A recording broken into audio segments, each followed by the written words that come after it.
পরিত্যক্ত বা ফেলনা জিনিসও হতে পারে শিল্পের উপকরণ। তাতে ফুটে উঠতে পারে প্রাণ প্রকৃতি বা সমাজের কলুষিত দিক। এমন প্রতিপাদ্যকে সামনে রেখে ধানমন্ডি লেকে দায়সারা নামক প্রদর্শনীর আয়োজন করে ইউনিভার্সিটি অব ডেভেলপমেন্ট অল্টারনেটিভ ইউডার চারুকলার একদল শিক্ষার্থী। প্রদর্শনীতে স্থান পাওয়া বেশিরভাগ শিল্পকর্মই পরিত্যক্ত জিনিসপত্র দিয়ে তৈরি। বলা যায় ধানমন্ডি লেকে বা তার আশপাশ থেকেই কুড়িয়ে নেয়া। এছাড়াও কিছু চিত্রকর্ম, ভাস্কর্য, স্থিরচিত্র ও গ্রামীণ জীবনের কিছু অনুষঙ্গও রয়েছে এতে। তাতে ফুটে উঠেছে পরিবেশ, সংস্কৃতি ও শিল্পের নানা দিক। ছবি আঁকতে ইচ্ছা করে এবং কি ছবি আঁকতে ভালো লাগে, সেইখান থেকেই ছবি আঁকা এবং কি ছবি ডিসপ্লে করা।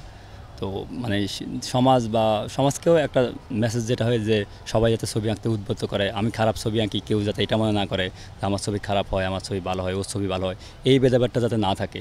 যে কোনো ছবি আসলে ছবি, যে কোনো ছবি আসলে প্রদর্শনীর যোগ্য ছবি। আয়োজকরা জানান, চিরায়ত গণ্ডির বাইরে গিয়ে তৈরি শিল্পকর্ম এই প্রদর্শনীতে স্থান পেয়েছে। কেউ হয়তো প্রশ্ন তুলতে পারেন, এসবের আবার শিল্পগুণ আছে? আসলেই যে আছে এবং কোনো কিছুই যে ফেলনা নয় তা বোঝাতেই এই আয়োজন। ঘরটা আসলে ছোট না, যদি আমার আকাশটা যদি ছাদ হয় তাহলে ঘরটা কিন্তু আমার পুরোটাই। তো আমরা এইভাবে করে আমাদের একটা চলছে, যেটা হচ্ছে আমরা পুরো জায়গা জুড়ে হচ্ছে আমরা এরকম প্রত্যেকটা গাছে গাছে একটি করে ছবি এবং ছবির একটা তৈরি হবে, যেখানে হচ্ছে গিয়ে শিল্পীরা যে কোনো সময় যে কোনোভাবে তাদের ছবিগুলোকে সাবমিট করতে পারবে, ডিসপ্লে করতে পারবে।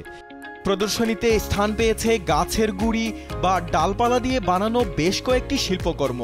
যেমন গাছের অংশ দিয়ে বানানো হয়েছে কুমির, ডাবের খোসা দিয়ে বানানো হয়েছে কচ্ছপ, আবার মাদকদ্রব্যের বোতল দিয়ে বানানো কীটপতঙ্গ।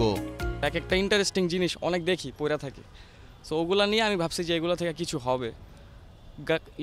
গাছের গুড়ি থেকে হয়তো কুমির হয়ে গেছে, কিন্তু মাদকের ওইটা দেখে আমার মনে হয়েছে এটা একটা বিষাক্ত পোকা হইতে পারে। হ্যাঁ, একটা পোকা হইতে পারে জিনিসটা, কারণ যেটার একটা বিষ আছে। তো ওই কারণে আর কি জিনিসটাকে আমি পোকাতে রূপান্তর করছি। প্রদর্শনীর জন্য কেন ধানমন্ডি লেকের এই উন্মুক্ত জায়গা?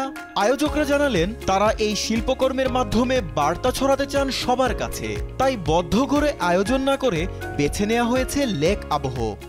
এবং এটা একটা বড় ওপেন স্টুডিও, যেটা হচ্ছে গিয়ে আমরা সবাই মিলে কাজ এখানে করতে পারবো।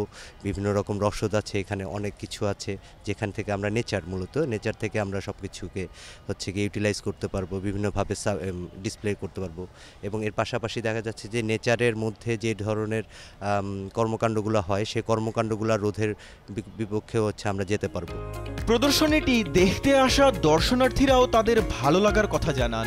বলেন, এমন প্রদর্শনী মানুষের ভাবনার জগৎকে আরো গভীরে নিয়ে যেতে সহায়তা করবে, পাশাপাশি শিল্পের সঙ্গে তাদের মেলবন্ধন ঘটাবে।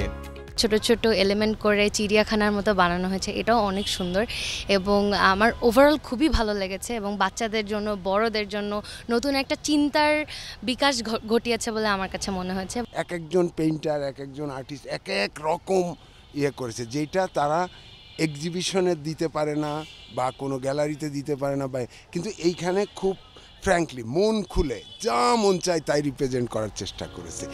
25 অক্টোবর বিশ্ব শিল্পী দিবস উপলক্ষে এই প্রদর্শনীর শুরু, যা চলবে আগামী 31 অক্টোবর পর্যন্ত।